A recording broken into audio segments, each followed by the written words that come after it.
He kōna ipurangi tēnei nā te reo irirangi o Aotearoa. Kia ora, I'm Maria. Cautionary note, I swear a lot in this podcast. Not Jamie, because she's composed, but I do. So, if the occasional F-bomb offends, then note. This is a podcast with such language. How about that easy dinner we're going to put together?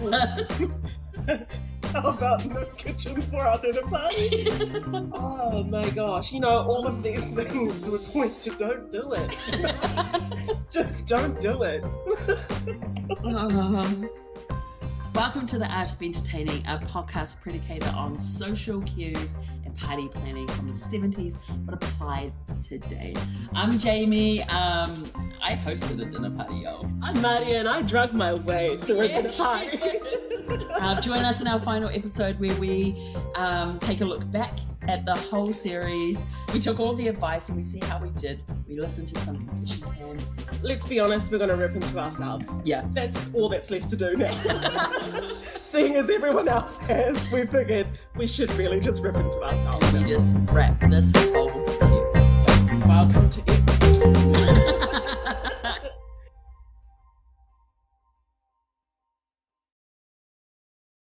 I'm proud of us. It was a success. We are a success. I would say we are a vision of success. Okay. I mean, for two people who have never done any of this. Absolutely. Like before. Yeah, considering that we've never hosted an event to that scale. We did 6 courses. Yeah. We had more than 20 people show up. I'm proud of us. I'm stoked. I'm proud of us too, okay?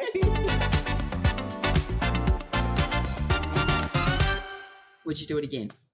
No. I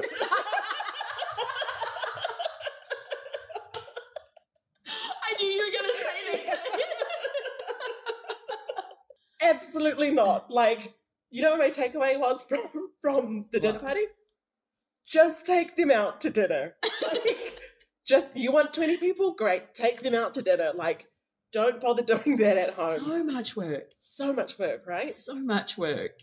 It's so much planning. It's so much, then on the actual night, it's so much work. And then afterwards, you've got all this cleaning and all this sort of stuff to do. It's and like, we didn't even get to eat. I because know. we were so like trying to take care of everybody else. That's why I sat and like, you know what I mean? Just hand the duties off to someone else. Yeah, just go out, enjoy the meal, everybody. Yeah.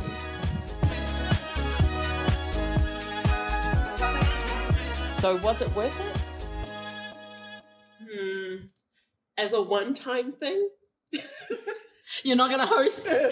No, as a one-time thing, and to go, now I've had the experience of doing that. Yeah. And like some funny shit happened along the way, and sure. Yeah. But like the outside of that, no. Yeah, because even if we were to go out to dinner now in the city, I don't know if we would be able to find a similar experience to what we just had. True. Yeah. So yeah, but I would prefer somebody else gave me the experience rather than doing it, because that's a lot. So private chef? That's what we should have done. Actually, what we should have just got a private chef to come in. Reliving the art of entertaining. Let's go through the eps and maybe do a highlight of each episode. Episode 1, Meeting Jackie. Meeting her and her stories about her life. Yes. Right? So accomplished. And just so varied, just like so many things that she has lived through. And particularly it was her story about JFK. Yeah. Why did you not want to be involved with Johnny? Because he was a hopeless womanizer. Oh dear. And his wife put up with it. In the end said, I mustn't detain you any longer, Mr. President, which I thought was a very nice way to get rid of him. It is a very nice way. And he moved on to the next person. I think that's a very gracious way to decline the president. Thank you. Paris. Her story about Paris. Paris from a window. Oh, You wrote I love Paris. I love the French. There was a wonderful opera house in Paris, and I used up my week's pay almost every Saturday going to the opera, which was heaven. And it's, like it's all these And her random other tangents. writing, like her other stories, her other books. Yes, yeah. My favourite moment? Yeah. Coffee. So we're down in Christchurch. Yeah. We're interviewing Jackie, and so we picked up some Danishes before we popped into the aged home care to do our interview with her. Yeah. And midway through the interview, she's parched and she'd like to have coffee. So she suggests, at her suggestion, not ours, she suggests that we break to have take coffee and eat some Danishes. Oh, it's our coffee. Thank you. Thank you. Thank you so much. So Jackie's just ordered us some coffees to go with our treats of macaroons and Danishes. So what you hear then is the nurse coming to give us coffee. What you don't see, because it's a podcast, is that when we push that buzzer, a nurse came with a wheelchair. So she opens the door back first. She's wheeling in the wheelchair. And when she turns around, what she sees is Jackie, Jamie, and myself seated and just looking at her. Danishes. With Danishes. No emergency in sight. I didn't even clock what is going on. So I'm just like, milk, please. Yes. And it's not until afterwards where you make a comment in the car and you're like, that's a button for emergencies. It's the emergency button that we're pressing for coffee. I just want, I bring it up because I just want to say, I am so sorry. These are hardworking nurses in this aged care home, like who are looking after people. And I'm like, can you take this away? I'm so sorry. Episode 2, the guest list. Okay, Ep 2 of Bubba. We went to high tea. Yes. Favorite part of that is, for me, you and I have rolled up to the Pano Rose Gardens a bit early. Yeah. And it's sunny. Yeah. There's a sunny break in Auckland, and we're just sitting outside. Because it's like gardens. It's gardens. A beautiful it's white building. Grand sort of setting, right? We're sitting outside waiting for Bubba to roll up. And naturally, this is also my favourite part. We're making jokes. You know what I mean? We're out there just fucking around making jokes. And we are laughing so loud and making these jokes so loud. We don't even notice when Bubba arrives. The guest that we're there to host, we don't even notice when they arrive. But she hears us first. But she hears us before she sees us. Oh my gosh, did you not hear us in here going, trying our fancies? Fetch the car. These are the hosts. I'm expecting a lot, Jamie. Don't. Were there any key points and stuff that she gave us that you were like, yes, that was a highlight for you? She said a lot of really good points, actually. She did. She said one thing that actually really caught me off guard, and I was like, I never thought about it in that way. What was that? We're asking her what makes a good guest list, and she goes, it's not about the guest, it's actually about the host. They could all be interesting people on their own, but if you bring them together, they might, it's like not the vibe for everyone, So I think it's on the host. Okay, but it just sort of stopped me in my tracks for a moment because I hadn't actually considered that it might be more about how the host informed that guest list and how they make them feel. Yeah. As opposed to like, all the guests now turn up and make it interesting. Episode 3, picking the menu. My favourite part of that was, probably when he walked in with a box. Yes. And I was like, treats. I know. Yeah. Treats. But no, I really loved when he was talking about like his food, like stuff that he loves from home and all that kind of stuff. Like comfort foods for me are like fresh fruits. They remind me of my childhood because like when I was growing up, mom had pawpaw trees, avocado, guava. So I used to box the kids next door for my guava. And even in my last trip, I was like telling my nephews, don't touch uncle's guava. It's like you lose your legs. I will like fight for my food. Nice.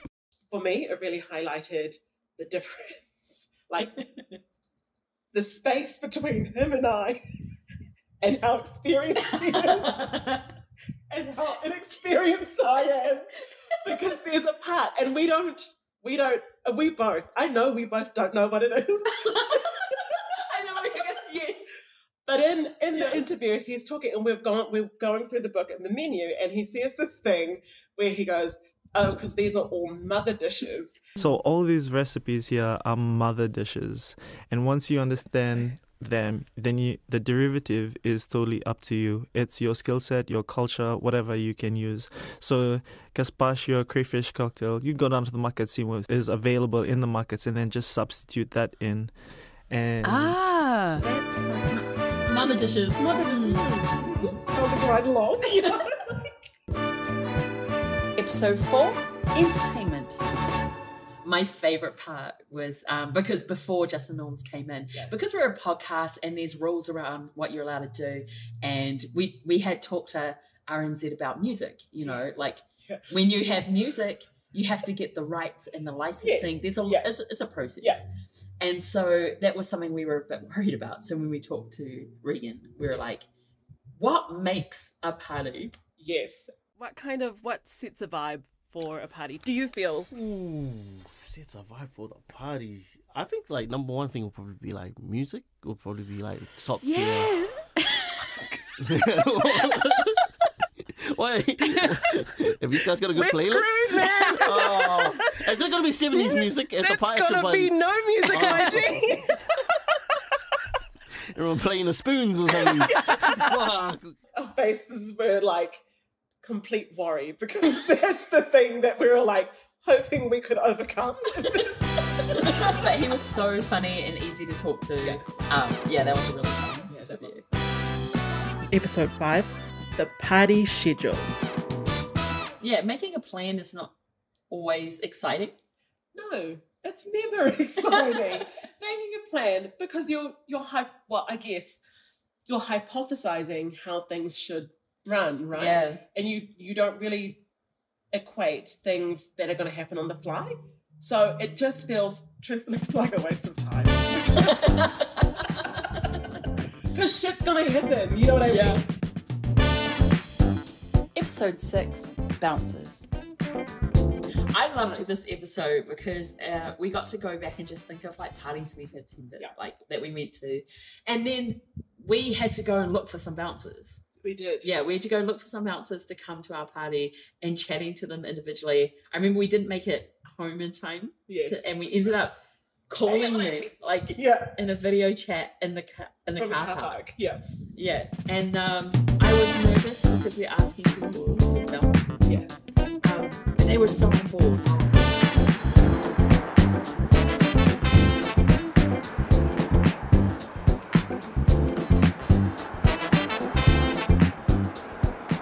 The day after our party, when we were back at the location just doing final checks, I actually recorded us and we talk about the bouncers. Do we? Yeah. Do you want to hear it? Yes.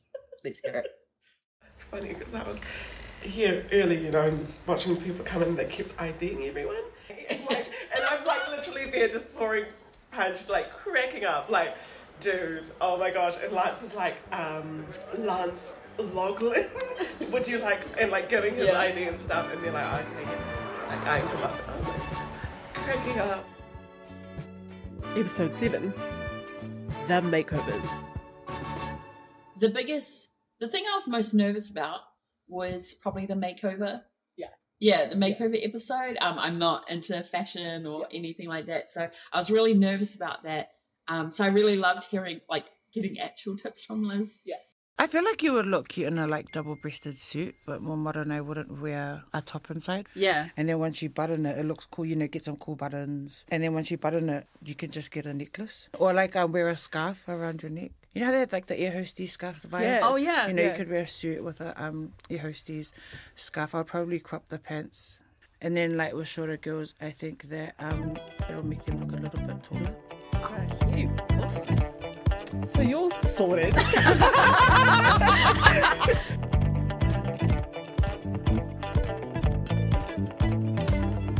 That's what we need to do. That's so simple. Of course. We'll just go and get an outfit tailored. An outfit And tailored. we went to Spotlight. We got matching patterns. We got matching patterns. Fabrics. We got fabrics. We got samples of fabrics. And then we made the phone call. And what did they say to us, Jamie? It'd be cheaper and quicker if you didn't come here. Well, and you just went out and found something to I think buy. you were like, I would like to get a tailored outfit. And they were like, what kind of outfit? And you were like, tailored. Yes. We had no idea what we were talking about. Yeah. And he was like, go buy something. Go buy something. Episode 8, we're in the kitchen. There was a part for me where I realized very quickly that I had willingly set myself up to do a cooking ep with two people who appreciate following a recipe. Yes. Because I'm literally on the side just winging it with my jellies, and like it actively says like, don't put these ingredients into jelly. And I'm like, no. Like the box says these two ingredients and that was what you bought. Yeah, and that's what I bought. And then I'm like, oh, my jelly's not setting. I wonder why. And it's because I love that. Follow. I love that your pineapple, you lost it because it looked like that Cynthia doll. And I don't know if Dan was generally worried the fact that he still came to our dinner party after that ep. Because he's the only one, like everyone else heard just stories, right, from you and I about our cooking skills. Yes. But he actually saw them. He saw them, and what we did at the dinner party was like an elevated version of what he saw. Yeah. So that episode is a two-part. It was we did the test with Dan, and then we actually started prepping the food for real. Yeah. Do you have a favourite moment from that? Oh, we were prepping for realsies. I think there's a moment, but you had gone off to that airport. Oh, yes. Pick up Aishi, and I'm at the Airbnb with Abba, and she's amazing because she's like doing all the prep that you're doing, but that you had asked her to do, and I'm trying to assemble the Bomb Alaska daily. And that's how I became a pastry chef. So. But yeah, that's probably my favourite part. When I was like, haha, Jamie's not even here and I can still put this dinner party on. Yes.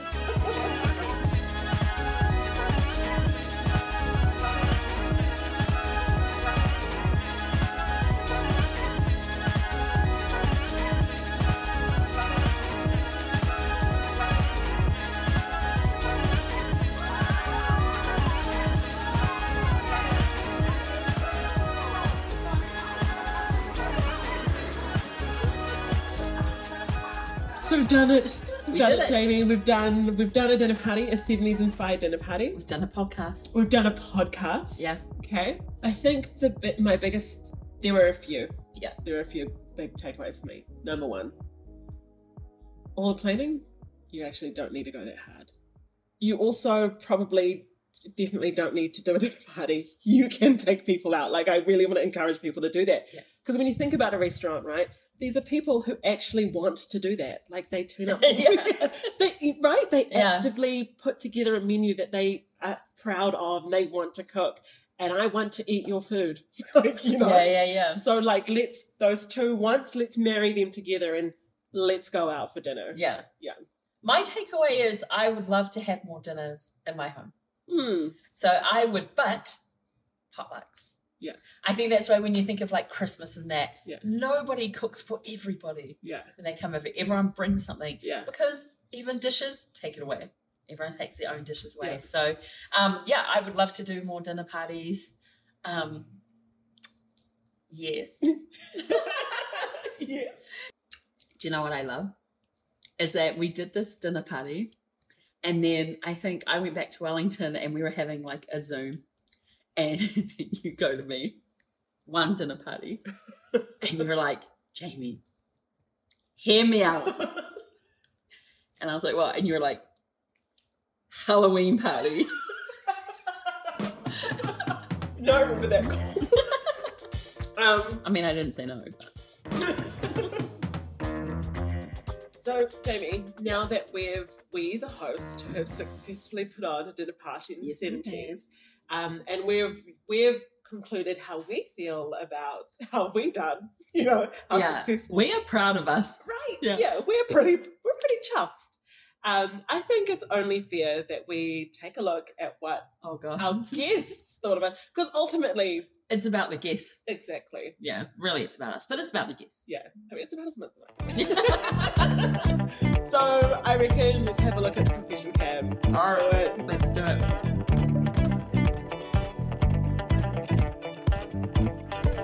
Alright, listen here. I'm gonna tell you something. That food, right? That jelly though. I think that was I didn't even think that anybody was doing that in the 70s. Okay? I think Jamie just made that to torture us. Okay? I feel like it's like the jelly they were trying to poison us. Not something I'm used to. So, tasty though, nonetheless. Meatloaf, fantastic. I think that the Bomb Alaska, great. Honestly, I think more desserts, symbols of authority should be set on fire. So I think it just really sums up what I want in a sensory, pleasure-filled experience. That's my progress cut the lightness. He's letting me feed him. And I'm going to the toilet right now and sort that out. Okay? Knock the toilet out, please. Alright. Is that your condition? That's my condition. I feel like I love that. I also knew nothing about the 70s going into this.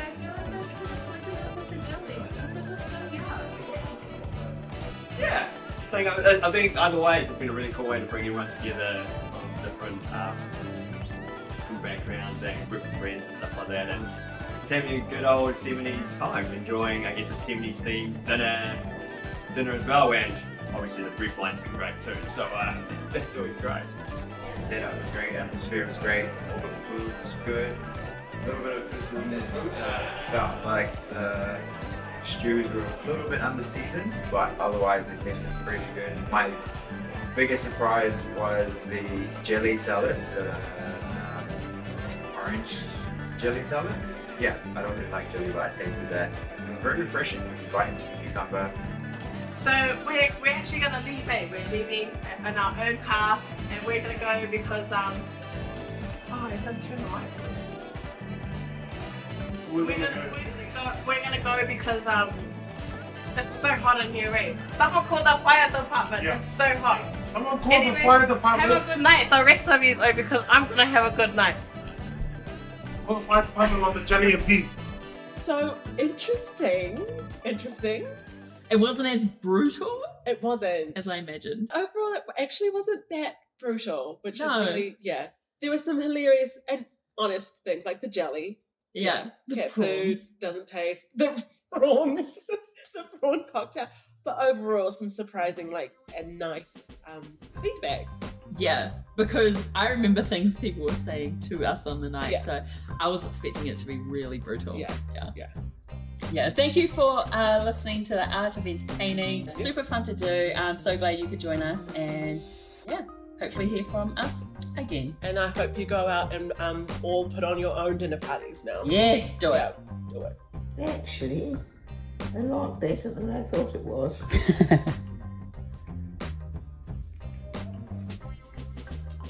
Gosh. We need to be giving more parties, I think. I think so too. Oi, how awesome was it that we got to meet Jackie and she wrote this amazing book that was actually super fun. I think we were the messy ones. Such a fun experience. And massive shout out to our film crew who also without them we absolutely could not have done this. Oh, hard out. Man, we had all the help. We had all the help, so shout out to you guys.